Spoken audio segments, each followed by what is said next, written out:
Hello and welcome to A is for Alien podcast. My name is Patrice Johnson, a former child who was once afraid of the dark turned podcast host that now speaks about aliens to strangers on the internet. Each week, or every other week if I'm being honest, we will navigate together the lore surrounding aliens, UFOs, abductions, everything and anything else surrounding this community of believers and experiences that has captured my imagination and my heart for over 25 years. Thank you for spending time with me today. Let's get ready to dive right in. Today we're talking about grey aliens.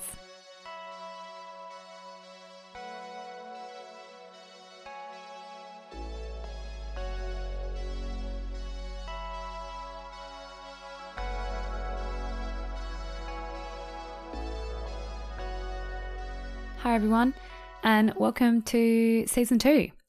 And, you know, I'm putting this out there right now that I feel like this is the true first episode of A is for Alien podcast because I took some time away. I haven't really posted much this year. I've been really kind of intermittent with it, but I'm really happy with the direction that I think the podcast is going in now. And I feel like you guys are going to be really happy with it too, because I feel like it's now kind of closer to the version of it that I originally wanted to do, but I just didn't know how, if that makes sense. So what I'm planning for this season is kind of like closer to my original kind of dream for it. You know, when I was conceptualizing the idea for the podcast, I thought to myself, like, I want it to be almost like a grassroots exploration of, you know, the basics of UFOlogy, the basics of, you know, like what is a grey alien? What's the history behind it? You know, like an explanation for someone who didn't know anything about the subject, didn't know anything about the topic, that they could listen to and get a handle on it. Because, you know, it was born out of this idea that there's so much going on in this space right now, which is confusing for people. You know, like we look at UAPs and we look at the Tic Tac UFO and, you know, all this kind of jargon and language that's being thrown out there that we're seeing in the mainstream media now.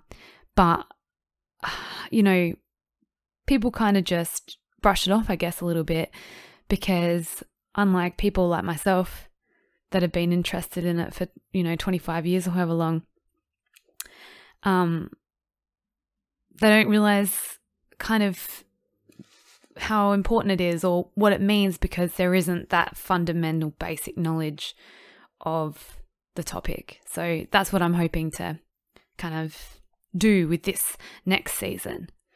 And so this first episode of season 2, I'm starting with G is for grey alien. Because let's face it, when it comes to an alien, if I said the word alien, that's the first thing that you probably think of, because it is a real archetype of the genre now, and has been probably for the better part of the last century and this century. As you get more interested in it and as you do more research, there's obviously other players that come to the fore, but I feel like for somebody who is brand spanking new, this is the image of an alien that's most sampled in popular culture, in movies, in books, and we'll get to that a little bit later. So what is a grey alien? So what we refer to as the grey aliens are also sometimes called Zeta Reticulans or Roswell Greys or simply the Greys. They are frequent subjects of close encounters and alien abduction claims. However, as you'll learn as we're going through this series, the question, what is a grey alien, isn't really that kind of cut and dry, because even within that classification, there are subclassifications. So for today's purpose, this will be maybe a part 1 of 3 for this season of my kind of expose of the Greys. And for today's episode, we will be focusing on the most commonly referred to grey, which is the short greys. So this particular alien gets its name from the colour of its skin, which is said to be grey and hairless. It's also described as being very short, so between 3 to 4 foot tall, and very thin as well. Their eyes are large and black, and they are almond shaped. There is varying reports whether or not like the black sclera that they have is actually some kind of like protection, like a UV protection thing, because I have seen them described as having eyes kind of similar to human eyes, and that the black eyes that we see are actually just like, I guess, sunglasses, for the lack of a better word. Their facial features are restricted to slits in the place of their nose and also a small mouth. Their fingers are unusually long and dexterous, and sometimes are reported to only have 4 fingers on each hand.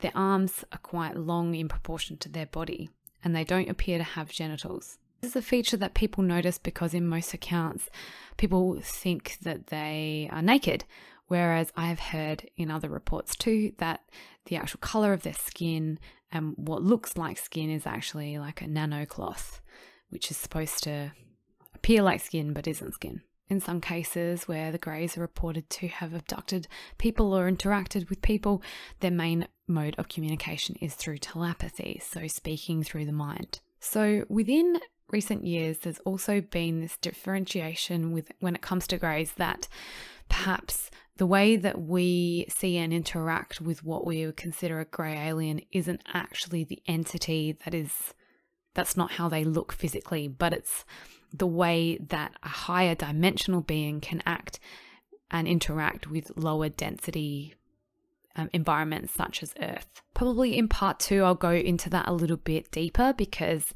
it is reported that the Grey aliens that were captured after the Roswell crash were actually EBEs, which stands for extraterrestrial biological entity, as opposed to, you know, these kind of Grey aliens that could potentially be more like an avatar. And so, say a higher dimensional being can control one alien or more or none, and that they can kind of zap in and out. Just kind of like how the metaverse is kind of, you know, purporting this world where you can have like an online persona and take over an avatar and create this person that lives in cyberspace. That's kind of what the new kind of way of thinking is, that's what these aliens could be, is that they are technically more like a biological robot as opposed to a living, breathing creature themselves.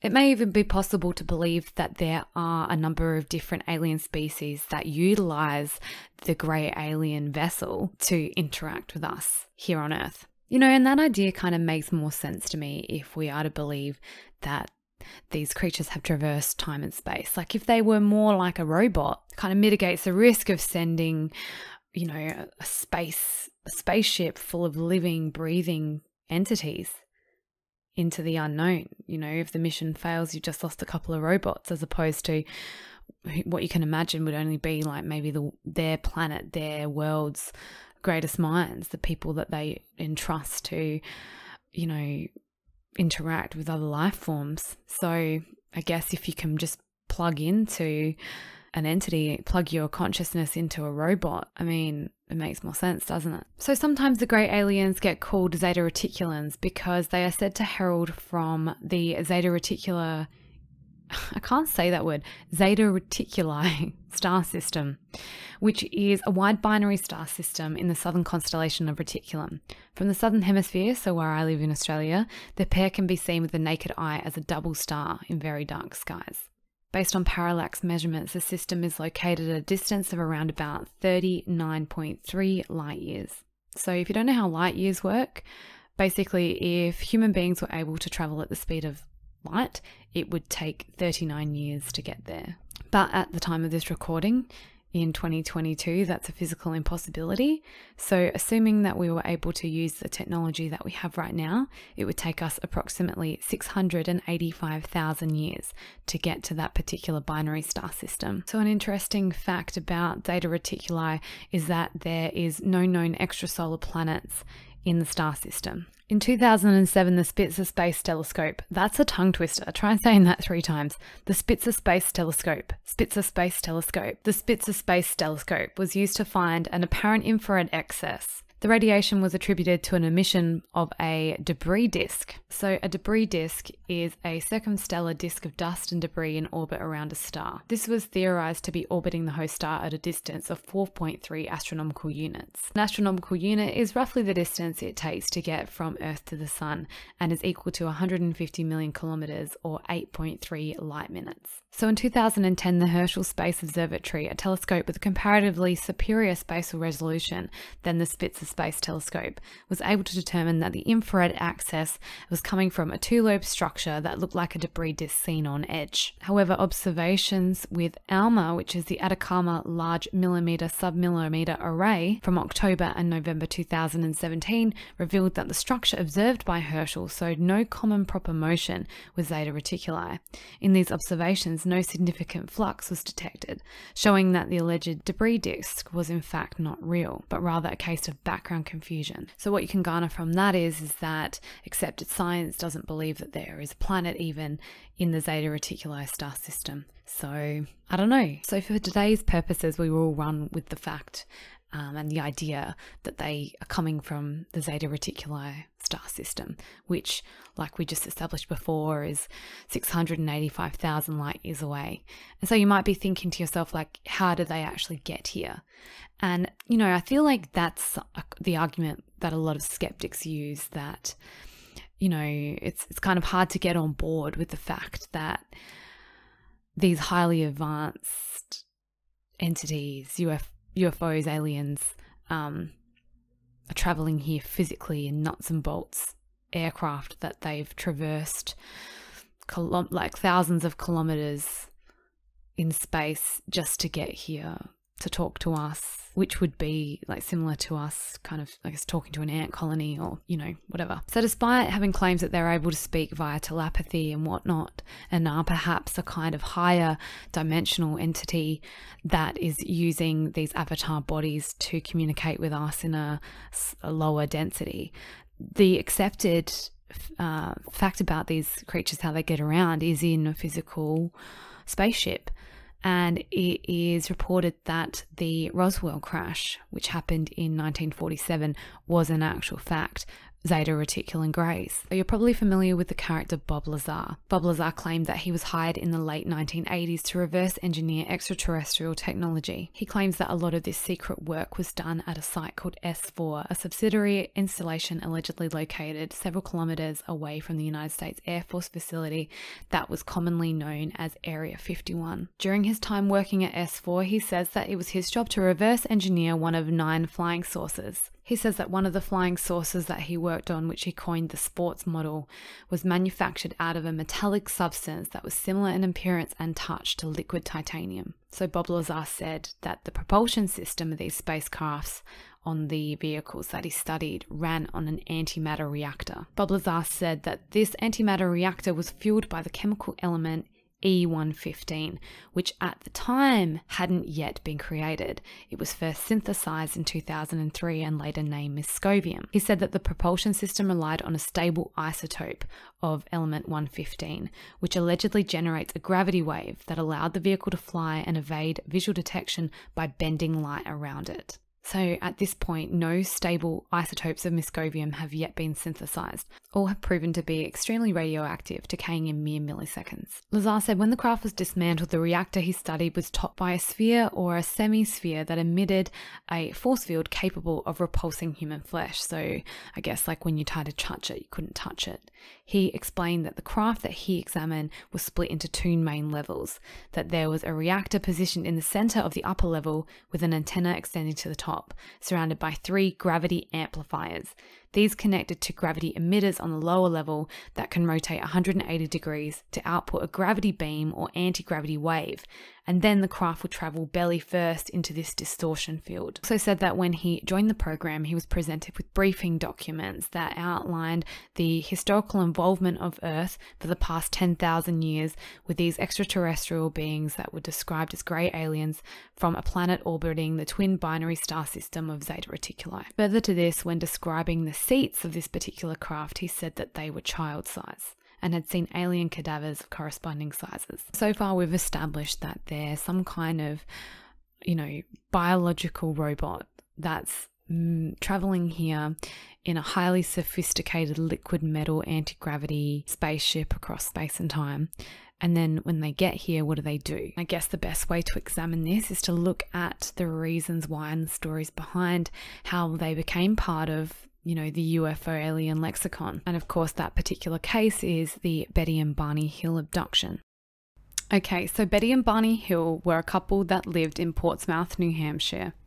Barney was employed by the United States Postal Service and Betty was a social worker. On September 19th, 1961, the Hills were driving back to their home from a vacation in Niagara Falls. Just south of Lancaster, New Hampshire, Betty claimed to have seen a bright point of light in the sky that moved from below the moon and the planet Jupiter. Her father had a fascination in satellites, and so immediately she thought that that's all it could have been, or something like a falling star or something. But what kind of interested her about it was moving upwards, not downwards. As they were travelling with their beautiful little dog Delcy, she convinced Barney to stop at a scenic picnic area just south of Twin Mountain and have a look at the lights that she was seeing in the sky for himself. When Betty looked through the binoculars, she thought that she saw an odd-shaped craft with flashing lights that was moving across the face of the moon. Giving the binoculars to Barney, he just assumed that it was some kind of commercial airliner travelling toward Vermont. However, what quickly made him change his mind is that without looking like the aircraft had turned, it quickly descended towards him. After this, they quickly returned to their car and drove towards Frankiona Notch. As they drove along the isolated roads, the object appeared to still follow them. About 1 mile south of Indian Head, the object rapidly descended towards their vehicle, causing Barney to stop in the middle of the highway. So the silent craft hovered about 100 feet above the Hills' car and filled up the entire view of their windshield. Barney Hill said that it reminded him of a pancake, which is interesting when you think about the fact that Bob Lazar says that these craft move belly first. When you think of a flying saucer and the shape that it is, I've never really thought of it kind of flying vertically and not horizontally, but maybe it does. Barney stepped away from the vehicle and using binoculars claimed to have seen 8 to 11 humanoid figures who were peering out of the craft's windows. He said that as they were watching, all but one of the figures moved to what appeared to be a panel in the rear wall of the hallway that encircled the front portion of the aircraft. The one entity that continued to look at Barney communicated him a message telepathically saying, "Stay where you are and keep looking." He said that a long structure descended from the bottom of the craft and it silently approached to within 90 meters away from where he was. So it was at this point in the game that he was just like, "They're gonna fucking get us, they're gonna capture us." I don't think he would have swore, but that was a bit of artistic license. So he was running back to the car and drove away as fast as he could, telling Betty to keep looking for the object. She rolled down the window and looked up, and almost immediately they heard rhythmic series of beepings and buzzings that they said appeared to bounce off the trunk of their vehicle, that the car vibrated and a tingling sensation passed through them. At that point, they said they felt an altered state of consciousness that left their minds feeling dulled. Without knowing how much time had passed, a second series of beeps and buzzings returned the couple to full consciousness, but they'd found that they had travelled nearly 35 miles south, but only had vague, spotty memories of that section of the road. They recalled making a sudden, sharp, unplanned turn, encountering a roadblock, and observing a fiery orb in the middle of the road. They arrived to their home around dawn and kind of confided in each other that they had some odd sensations and impulses that they couldn't really explain. Betty insisted that they kept their luggage near the back door rather than the main part of the house. Their watches had stopped working, and Barney said that the leather strap on his binoculars were torn, though he couldn't remember tearing them. The dress shoes had scrapes on the toes, and he said that he was compelled to examine his genitals in the bathroom, though he found nothing unusual. On September 21, Betty telephoned the Peace Air Force Base to report her UFO encounter, but for fear of being labelled eccentric, she withheld some of the details. On September 22nd, Major Paul W. Henderson gave them a phone call for a more detailed interview. In Henderson's report, dated September 26, he determined that the Hills had misidentified the planet Jupiter. Eventually, though, that report was forwarded to Project Blue Book, the US Air Force's UFO research project that I'm sure I will do an episode on in the very near future. Within days of the encounter, Betty had gone to the library and had decided to hire a book on UFOs that was written by retired Marine Corps Major Donald E. Kehoe. And he just happened to be as well the head of NICAP, which was the National Investigations Committee on Aerial Phenomena. She wrote a letter to him and included the details about the humanoid figures that Barney observed through his binoculars. On October 21st, 1961, they recorded a 6-hour interview relating all they could remember about the UFO encounter with Walter N. Webb, a Boston-based astronomer and a member of NICAP. A little while after the UFO encounter happened, Betty started having crazy wild dreams. Dreams occurred for 5 successive nights, but then after that they never returned. They occupied her thoughts during the day, and when she mentioned them to Barney, he was sympathetic, but he wasn't too concerned, so the matter was dropped and she didn't mention them again. It was from these dreams that it became clear that perhaps Betty and Barney Hill hadn't just seen entities in a UFO, but had actually been abducted and taken aboard the UFO itself. In one of the dreams, she remembered that she was being forced to walk by 2 small men through the forest, and that she could see Barney behind her, but then when she called out to him, he seemed to be either in a trance or sleepwalking. She said that the men who were walking them through the forest were between 5 feet to 5 feet 4 inches tall, and they wore matching blue uniforms. She said that they appeared nearly human and had black hair with dark eyes, prominent noses and bluish lips, and that their skin was a greyish colour. She said that they then walked up to the ramp and into the dish-shaped object that had a metallic appearance. Once they were on board the ship, they were separated. Apparently she objected, and somebody that she called the leader told her that if they were to examine her and Barney in the same room or at the same time, it would take a lot longer to conduct the exams. She was taken into a room, and this other alien came in and said that he would be the one doing the examination. Though the leader and the examiner spoke English to her, she said that the examiner's, the way that he was speaking English was kind of hard to understand, that she didn't really understand what he was trying to say. He then told her that the reason for the test was to determine the differences between humans and the occupants of the craft. She was sat on a chair and a bright light was shone on her.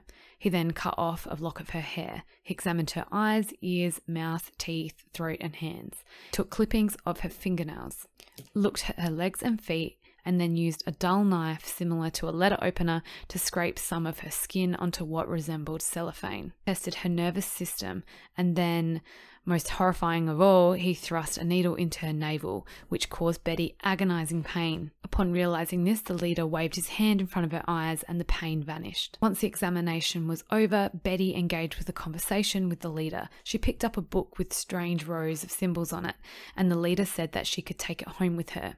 She also asked him where they came from, and he pulled down an instructional map that was dotted with stars.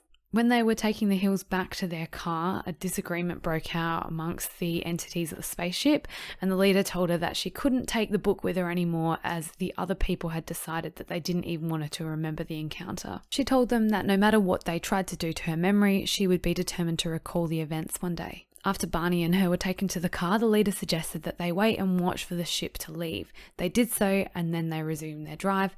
That's when they realised that they were 38 kilometres away from where they thought that they were. So Barney was like, nah, don't remember a thing. And he even said that himself, that he felt like there was some kind of mental block stopping him from remembering because it was really fucking traumatic for him.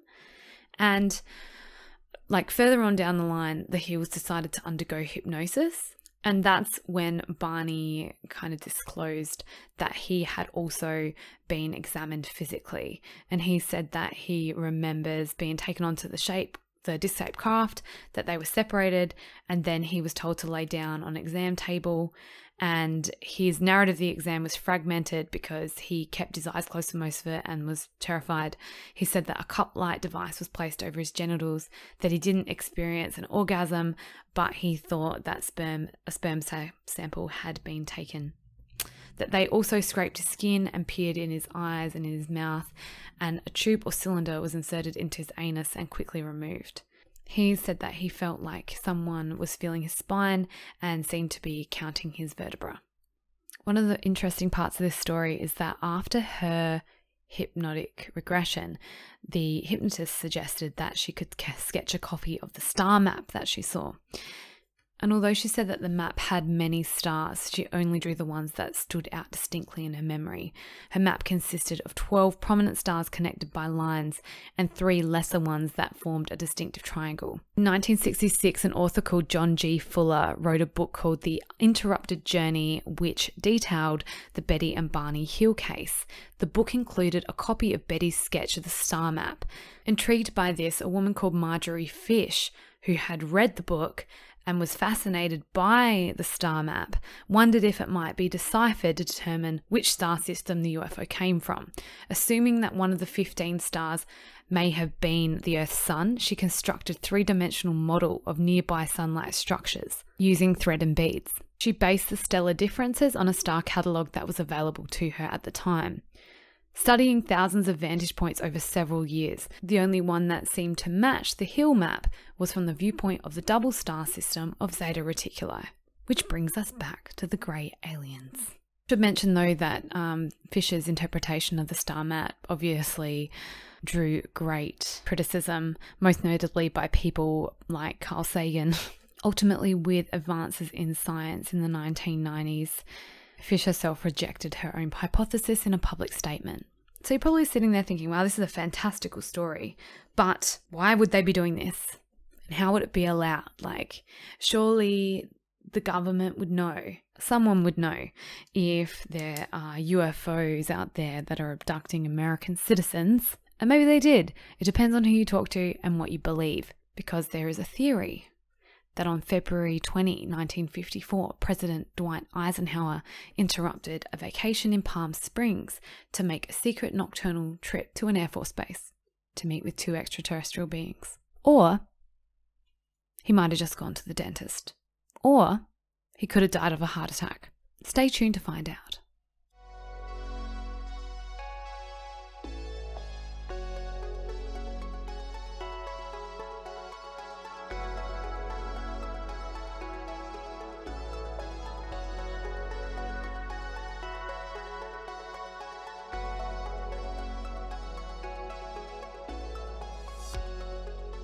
Okay, so this is the story, according to Michael Sala. On February 20, 1954, the Associated Press reported this: President Eisenhower died tonight of a heart attack in Palm Springs. 2 minutes later, however, the AP retracted that bulletin and reported that Ike was still alive. I feel like you can't fuck something like that up. Like the president's dead. That's a big one. That's a big one to, lose in translation. So even the kind of official storyline doesn't really make a lot of sense. Well, to me it doesn't anyway. So this is how it goes. He was in Palm Springs on February 20. After he had dinner that night, he made an unscheduled departure from the Smoking Tree Ranch where he was staying, and the next morning he attended a church service in Los Angeles. Also that morning that he attended the church service, a spokesman announced to the press that Ike had visited a dentist the previous night because he had chipped a tooth while eating a chicken wing at dinner, and that was meant to explain away why he made his unexpected departure from the Smoking Tree Ranch. Michael Sala doesn't believe this story. He believes that the dentist trip is a cover-up, and that in fact Ike Eisenhower went to Edwards Air Force Base where he met with 2 ETs with white hair, pale blue eyes, and colourless lips. Don't worry, I'm planning on doing an episode on those later. These guys are colloquially known the Nordics, and in UFO circles, we come to kind of recognise them as looking very Scandinavian looking. They came here on a flying saucer. They said, we want to speak to your leader. They went in and spoke to Eisenhower and were like, hey, we are going to give you some technology and some spiritual wisdom, but you have to promise us to get rid of the nuclear weapons. Concern with the humans having nuclear weapons was because apparently when we were setting off nuclear bombs and testing weapons and all that jazz, it affects time and space and impacts other extraterrestrial races on other planets and perhaps dimensions that we can't even see. So Eisenhower was apparently like, negative. We're not giving up the weapons. Sorry, thanks, but no thanks. And then what allegedly happened was sometime later in 1954, he managed to reach a deal with another race of extraterrestrials called the Greys. And apparently the deal that they managed to broker was the Greys came to them and said, if you allow us to capture earthling cattle and humans for medical experiments. Provided that we return the humans safely, we can give you some cool shit. I feel like the best part of this conspiracy, though, is that so much hinges on President's upper left central incisor. So the US Surgeon General's records on Ike's medical and dental history was open to researchers in 1991. And it is reported that on the fateful night of February 1954, that Ike chipped the porcelain cap of his upper left central incisor, and it was repaired by a Dr. Francis A. Purcell. However, a lack of dental records from Purcell's office has helped fuel belief in this UFO encounter. It is worth mentioning, however, that the president did have well-documented difficulties with his tooth, which obviously needs to be a matter of public record, considering that the alternative to him having dental surgery was he was negotiating nuclear peace deals with extraterrestrial beings by himself. My favourite thing about this is that that doesn't even scratch the surface of how wacky some of these ideas can be about this period of time in history, and I'm really looking forward to being able to unpack it after we get like a baseline level of, you know, the grey aliens and the other kind of major players in this saga.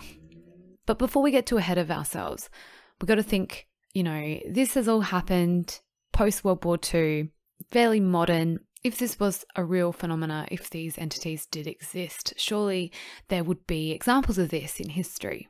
And I guess there is and there isn't is probably the best way to answer that, because you have to use a lot of artistic license to get around thinking that the Greys were referenced earlier than the 1960s. So according to Wikipedia, the first attested mention of the archetypal grey alien was in a book called Meta, A Tale of the Future by Kenneth Follingsby in 1891. I haven't read the book myself, but it says that the narrator encountered a small grey-skinned alien with a balloon-shaped head. And you know what? Like, to be honest, that sounds like our guy, doesn't it?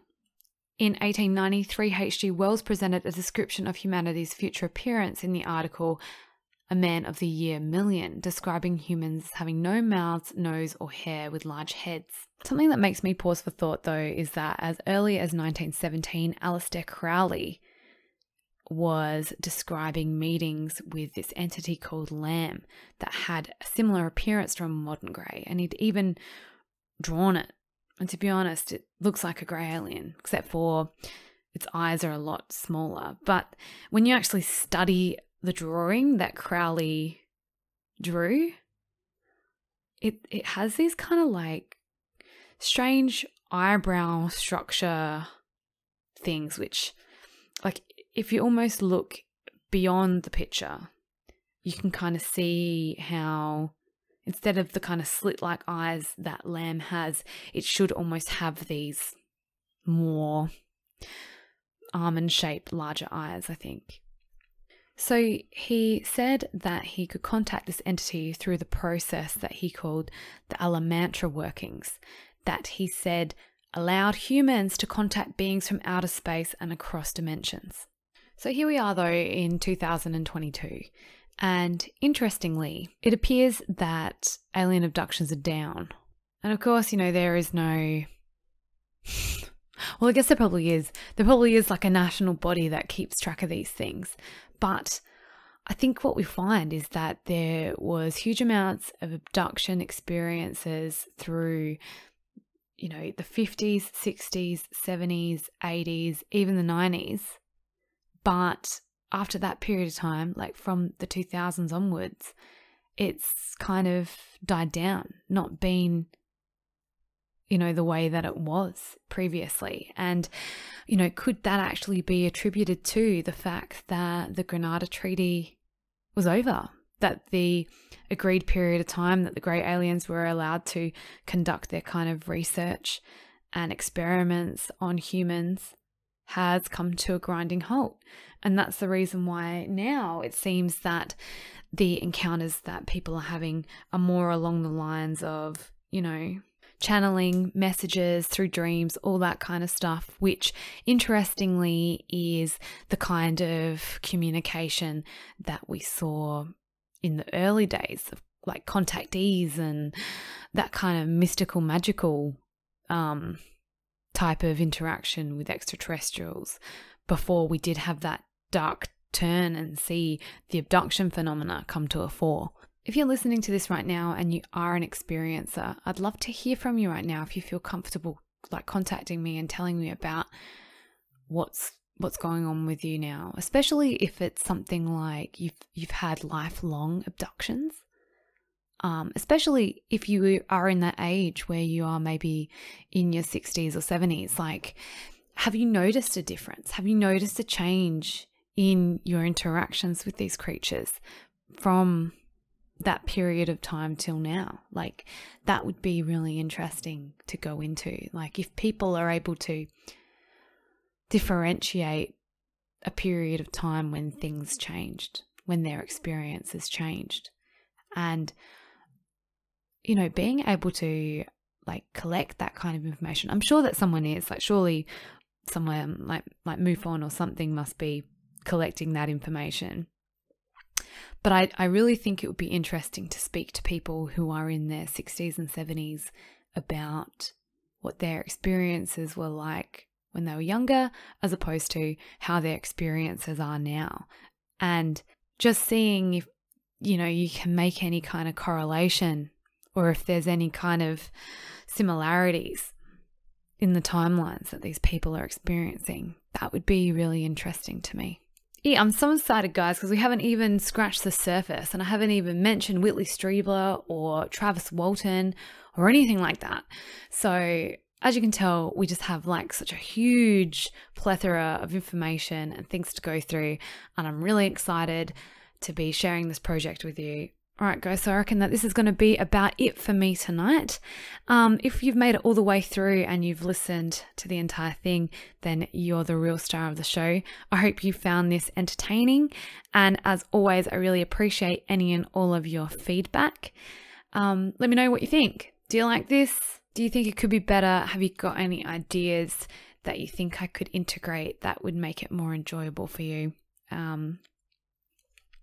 Yeah, I'm open to suggestions, and I love getting emails from you guys and listening to your stories as well. So if you did feel like you want to drop me a line, it's asforalienpodcast@gmail.com, or you can leave me a message on my Instagram or on my YouTube. I'm most active on my Instagram, so hit me up over there if you like. And what was I going to say? Oh yeah, so as well, you might notice that I'm going to be trying to keep this channel particularly more alien focused for the future. And as a result of that, I have decided to make another channel which is called Keeping It Supernatural Podcast, which is just as the title explains, that is the part where I will be uploading other little dalliances of my mind.